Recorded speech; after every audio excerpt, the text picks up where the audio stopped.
start breathing into the depths of your pelvis. I'm not talking about belly breathing and flaring up all the ribs, letting all the muscles and tendons soften, relax, or expand. Just slowly move and just invite movement, because so many of us haven't used our pelvis in a very long time. If you feel anything in your lower back, you know that you're doing it incorrectly and you need to really focus on that pelvis tucking under you. Hello, if you've been here before, welcome back. If you are new to my space, welcome. My name is Hedy Shah. I'm a body worker and a mindfulness teacher. I support humans to break free from the construct of today's society to create an unconditioned life, so they can turn setbacks into strength, experience greater vitality and trust in their bodies through posture alignment, functional strength training, and the magics of mindfulness. Without further ado, let's get started today's video. Today I'm taking you through a series of exercises to improve your pelvis posture, whether it be stability and mobility. We're going to touch on all of those. So without further ado, let's jump into it. So start lying down on your back. Have your legs slightly more open. And for those of you who got neck tension, remember you can always go and grab the towel and put it underneath your neck for support and get yourself as comfortable as possible. So you start breathing into the depths of your pelvis. I'm not talking about belly breathing and flaring up all the ribs. What I'm talking about is breathing softly and deeply all the way into the lowest part of your torso. So fully filling up that area, and then hold the breath. And as you're holding your breath, allow all of your pelvic floor, I'm going to be sharing too much detail here, even your butthole, all of that, relax, soften, or expand. Any of those words that feels good to you, pick it and focus on that. So many of us have clenched butt these days in the name of butt activation, but that's not actually what we need. We need to be able to relax and soften. And for the rest of these exercises, I don't want you to clench your butt at all. What I want you to do is really moving the pelvis without necessarily clenching your butt. That's why we're doing this breathing practice. And we're here for 5 reps of that. So you breathe deep into the deepest part of your pelvis, letting all the muscles and tendons soften, relax, or expand. And then you can relax, exhale, getting that rib to also move. Inhale, hold the air, and then exhale through the back of your throat.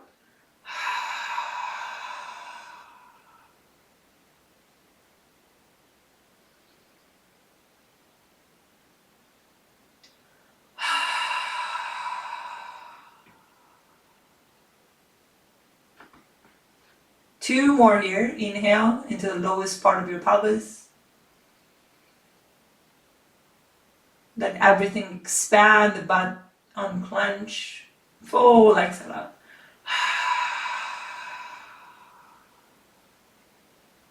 One last one.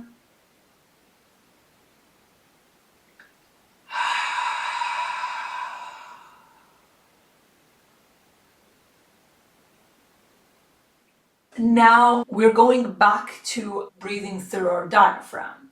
So what you need is a foam roller and a wall. If foam roller is not accessible to you, you can use a rolled out blanket, but it's not ideal. But we can always use what we have around, right? So we get into a lying position, feet on the wall. So you want to be in a nice 90-degree position, 90-degree on the knees, 90-degree on the pelvis. I highly recommend having a camera set up on your laptop or have a mirror, so you make sure you're actually achieving this 90-degree position, because so often people think they're 90, but they're more here. So we get into that position, feet on the wall. We get our foam roller between our legs. And again, you can get support for the neck if you need that. We start by really sensing all aspects of our feet on the wall. And then we're bringing our attention to the inner part of our feet, like how you practiced in the breathing section. So bringing all of your attention to the inner part of your feet. And we start digging our heels down towards the ground. The feet doesn't move. We're just digging it down, creating a nice force. Remember, you're not curling your toes. A lot of people are used to curling their toes. We want to keep the toes nice and relaxed. And if you tend to do that often, so you want to keep checking in whether or not your toes are curled. So we start digging the heels. And as soon as I dig the heel, I start feeling my hamstring firing up just a little bit. And then we're tucking our pelvis under us. But I'm not going to squeeze the bum. So we're going to keep the bum nice and relaxed. And then we're going to tuck that pelvis under us. So automatically by getting into that position, I feel the lower hamstrings closer to my butt beginning to also activate. So stay in that position, maintain the dig throughout. Feel that hamstring, maintain that tuck in the bum. And then we're here for 3 to 5 reps of breath.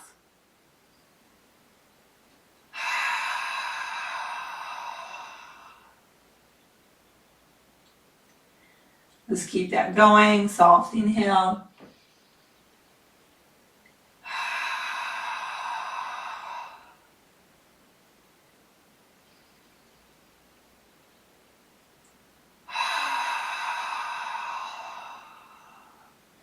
As you continue with your breath, I focus on a few compensation. Sometimes people do this. That's not what I want. You're actually very close to the ground. The lower part of your butt, I can slightly have my hands go right underneath it, but I'm not here. So when you get to that position, you actually have your butt tucked and butt engaged, and that's not what we want. We want the pelvis to be tucked and the butt nice and relaxed.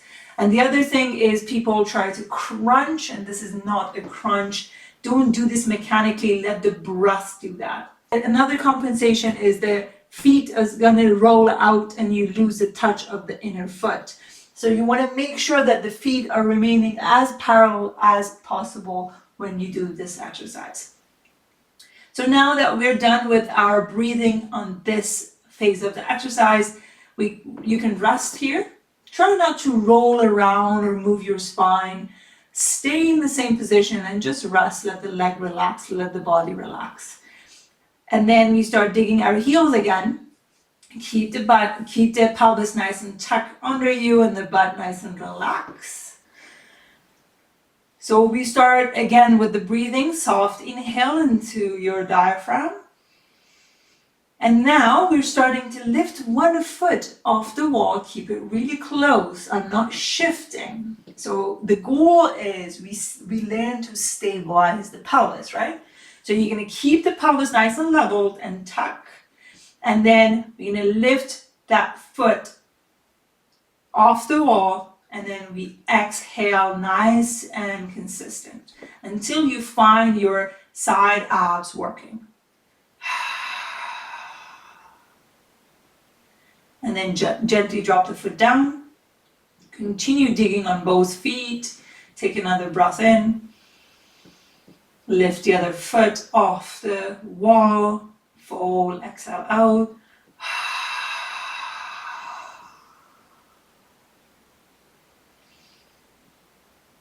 And then drop it down. Inhale again. Lift up.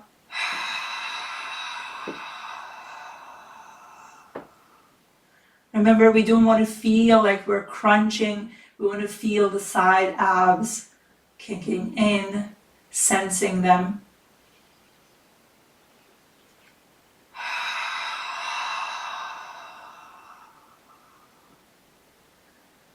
Just a reminder, on the inhale, we lift the foot, and then we exhale as we holding that lift. One last one here.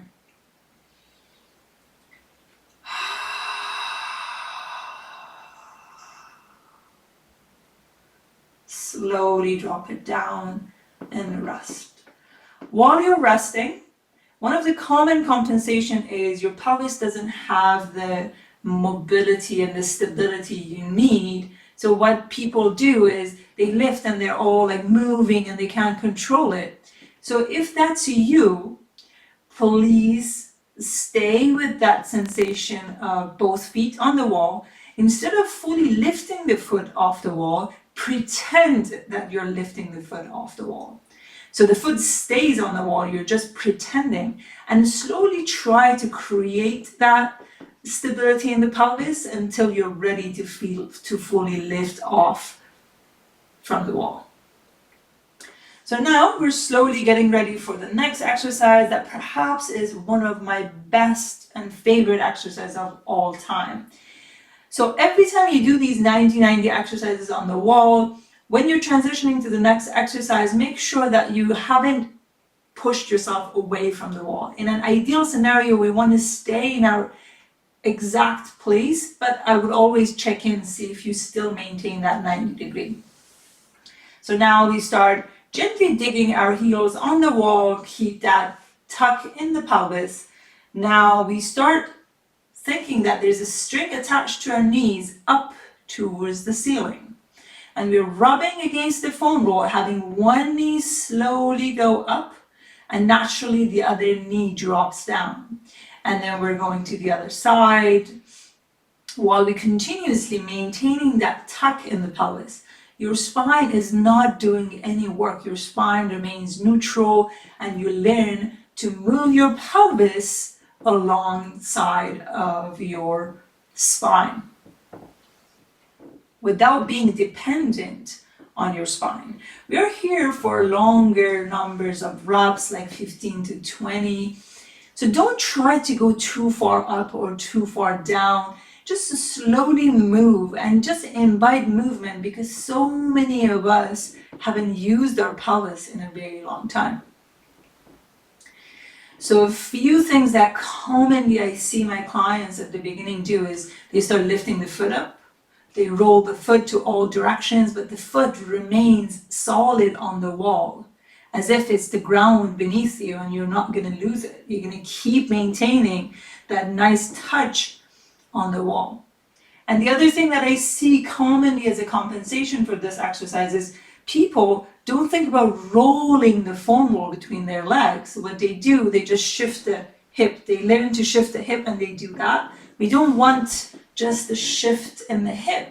We want that smoothness to go up and down, up and down. This is what we're supposed to do in many human activities, including walking and running. And that's going to feel so nice. If you tend to have lower back pain, so you want to be extra sure that you're not arching the lower back, right? As soon as you arch the lower back, you're using your spine for this exercise. You're keeping that pelvis tucked for a reason, because we're not going to use our spine for this. If you feel anything in your lower back, you know that you're doing it incorrectly, and you need to really focus on that pelvis tucking under you. So we keep repeating that for a few more reps. Feet remains solid on the wall. In 3, 2, one last one, and rest. Thank you for spending your valuable time and presence with me. If you enjoyed today's experience, please subscribe, comment, and like. This is going to be helping the channel, and it's going to be helping my spirit to be able to know that you're enjoying the content, so I can create more of these resources for you.